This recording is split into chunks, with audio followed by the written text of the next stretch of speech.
We are the keepers of the flame, the sacred order. Let the ceremony begin.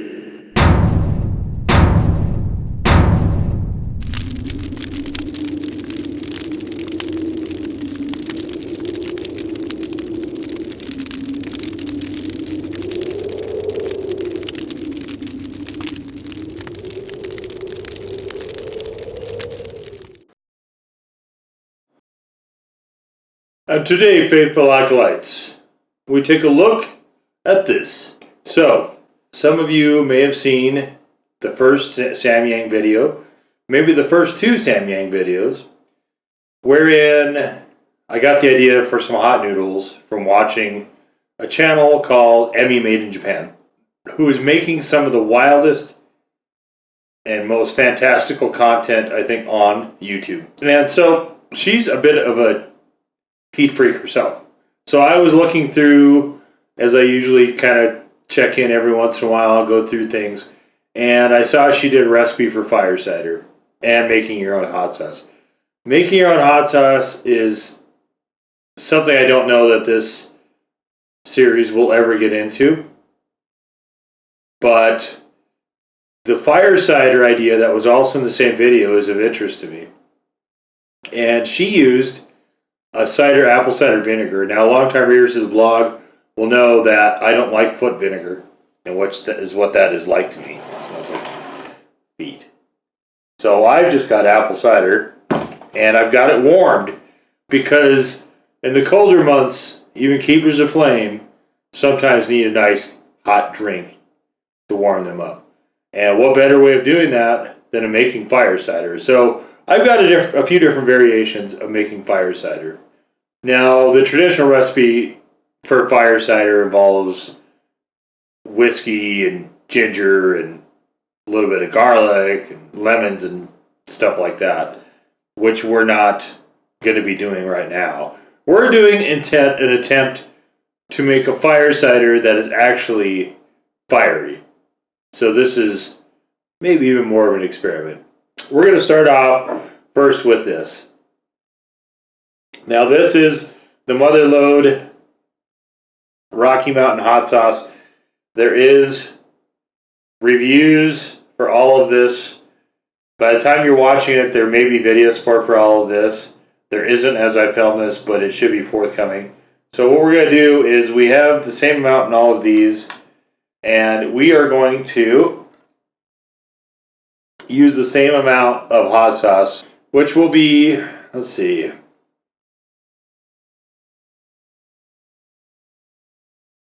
1, 2, 3, 4, 5, 6. Now this will be, okay, 7.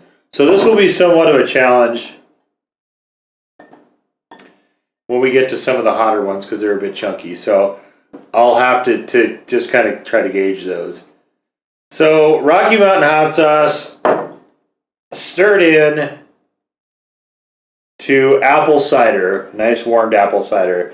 Now what she did was apple cider vinegar with her homemade hot sauce, which is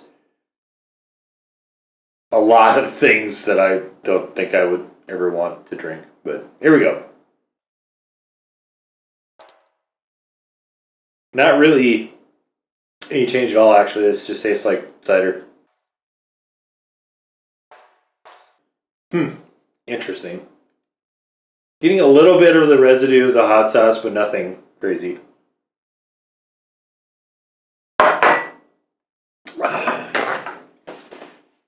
Okay. 1 down. 5 to go. So that was almost not enough hot sauce. So we've got this, which is from the 6-pack video, the Chipotle hot sauce. And I really wanted to have my Arazu here, but I ran out of it, and I haven't had a chance to get more by the time I'm filming this. So, all right, let's go with 10 drops this time.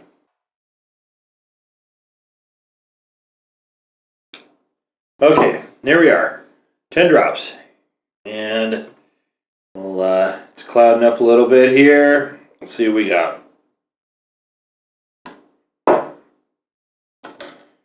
It's interesting because the cider is sticking to the spoon a little bit here. So there we got it all off. Smoky apple cider. So Chipotle apple cider. Here's see ya.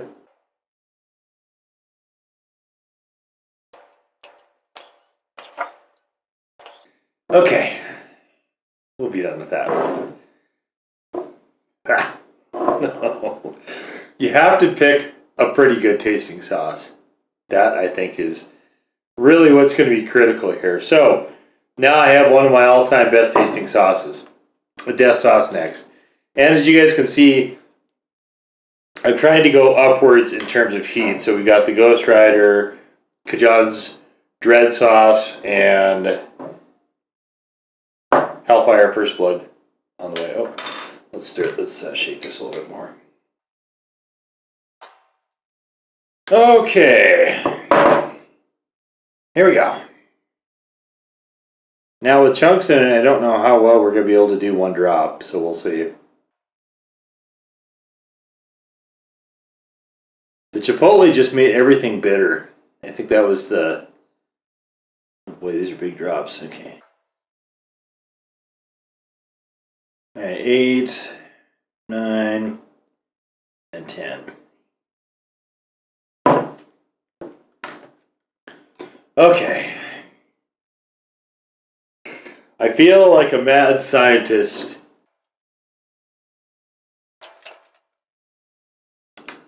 Spoon's clean. Pure Death Cider.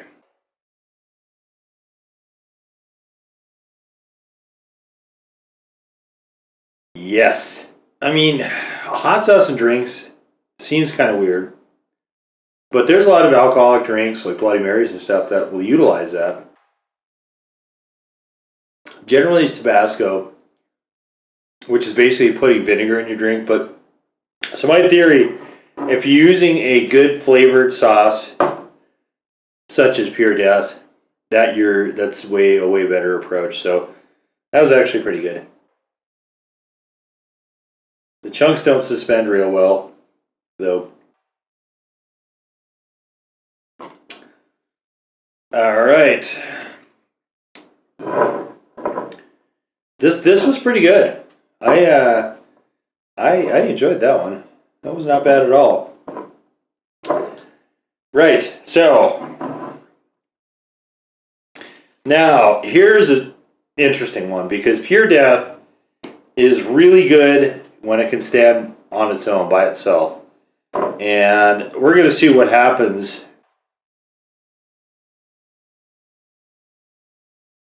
when we immerse 10 drops of it in a complete liquid. And we'll see how this shakes out. As I said, it was not enjoyable at all when I had it in macaroni and cheese. We'll see how it does here. A little element of sweetness. So here we have Ghost Rider or Dirt Rider now. Cider.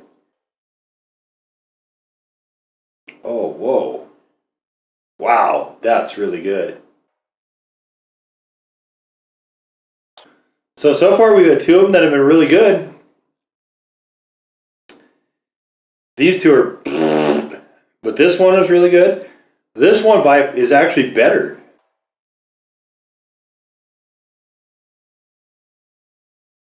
Not bad. Definitely, we have some fire. I can... I'm starting to get a little build now. If anyone thought cider would temper capsaicin, nope.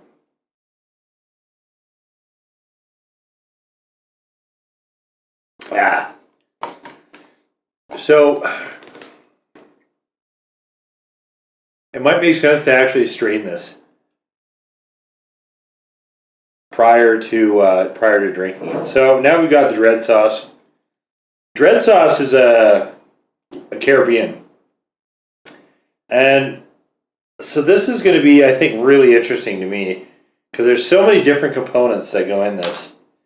And this could either work really well or make me wish I didn't do it. And now we've got, so now we're getting away from the ghost and we're going to scorpion. Oh boy, that's about 4. Okay. All right, we'll call it 10. All right.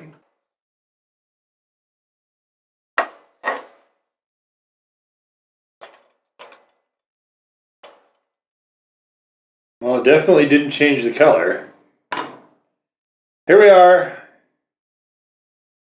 Dread cider. Ooh. This one's got a smell to it.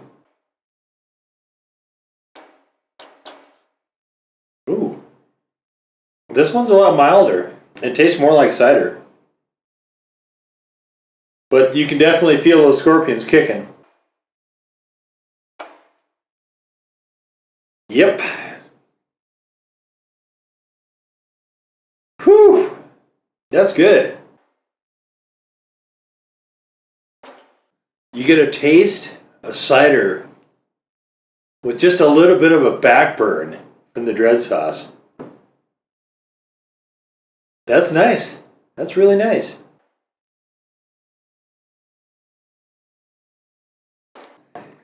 All right, I want to skip the grit. And last but not least, we have First Blood. Now, this is a very chunky sauce. Perhaps almost more of a puree. So I'm not sure how I'm going to get 10 drops out of this exactly, but we'll try it. Gotta get out of the neck first, I guess. Okay, let's see if we can get some air in there now. Oh boy, look at this. See, it wants to come out like a chunk. Alright, so we're gonna call that 3. And let's see what we get here. That'll be 4, 5, 6. You know, that's probably 10, but let's throw one in to grow on. Okay, in you go.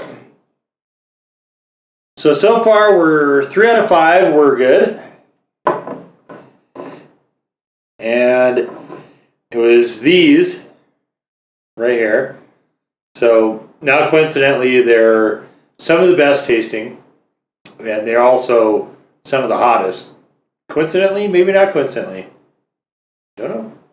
This is as much an experiment because usually I'll just use a Louisiana style sauce if I'm going to make myself a fire cider. In this case though, I wanted to kind of branch it out and to get into more what I would consider a fire cider, which is not, like I said, drinking apple cider vinegar with a bunch of pureed vegetables in it. You know, I love Emmy to death, but when I see that as far as hot fire cider, I go nope. So I wanted to kind of do my own version. So I'm not knocking her at all. I think she's great. I think her videos are great. I will link that video in the description below. Everybody, please go watch it. Also, give Emmy some love. I know she's got a ton of subscribers. Doesn't need my help, but I think she does great work, and I like to support those channels that I think are doing really, really awesome content like hers is. All right, so that aside, let's get to the final cider. First Blood cider.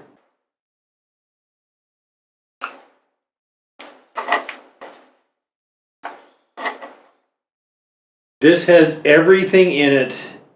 World's hottest peppers, except for the Reaper.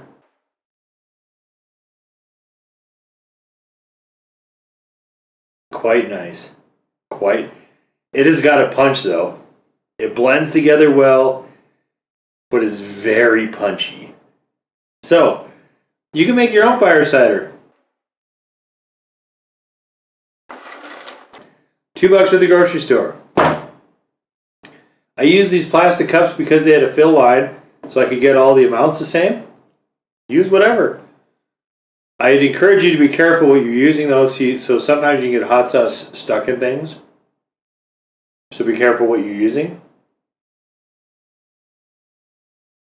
You can use that plastic spoon. If you have a flavorful hot sauce, use it. This has actually been kind of a treat. I thought this was going to be a bit of a goofy video, to be honest with you. Truth be told, acolytes, I meant it to be a bit goofy and tongue-in-cheek, but this has actually turned out to be surprisingly good. Again, you can see all the grit in there. I'm not drinking that. But, so straining it would probably be a good idea. But I feel like if you mold this on the stove for, I don't know, hour or so. I mean, my mouth is a nice warmth to it. It's not burning. I'm not on fire. I'm not screaming for the hills. I'm not trying to rip my skin off and, you know, cover myself in ice cream or whatever. I'm not doing any of those things. It's just a nice pleasant warmness. And I think the ratio actually that I did the best was probably this one. I could have used a bit more sauce on this and possibly this, just to kind of give me that combination of heat and flavor. But it's very nice. This is comforting, sitting by the fireplace warmth. This is the kind of stuff, it's very casual, it's very, very, very smooth and rolling. It's not like I have a blast furnace in my mouth. It's just like I have a nice bit of warmth. And this is ideal, right? You're shoveling snow, something like that, and sure, you could take a shot of bourbon or something like that to kind of give yourself a bracer, maybe a nice hot cup of tea, people like that. But this fire cider, warm that up a little bit, and then, like I said, 10 drops of this. That was the golden ticket right there. Now, which one I like best? I would honestly, this one. I would say First Blood. The First Blood cider is the one that I like the best. I did enjoy the Ghost Rider, Dirt Rider cider a lot, and of course, Death Sauce. Death Sauce continues to be good in pretty much every application I throw it in. This is a marvelous sauce. It is living up to one of my all-time favorites overall. It just keeps validating that over and over again. This one, I think I probably need to put more of it in. But here's the danger with this one, right? As I said in the written review, this one you can really chase after this sauce trying to get a handle on its flavor profile. And it's got yellow Moruga scorpion peppers as the first ingredient. And you can definitely get yourself into a lot of heat chasing this sauce around. And again, I saw that here. It's such a complex and elusive flavor. This one can be a bit on the danger side. And this is something that you very easily can do, just as I showed you. I had warm cider. I don't suggest doing this when it's cold because I don't think that'll work well. With what the effect I was trying to get it warm and everything, I think you need warm cider. So, word to the wise there. But there it is. Our look at the Flamekeeper Fire Cider 6 ways. Now go forth in peace to serve the flame.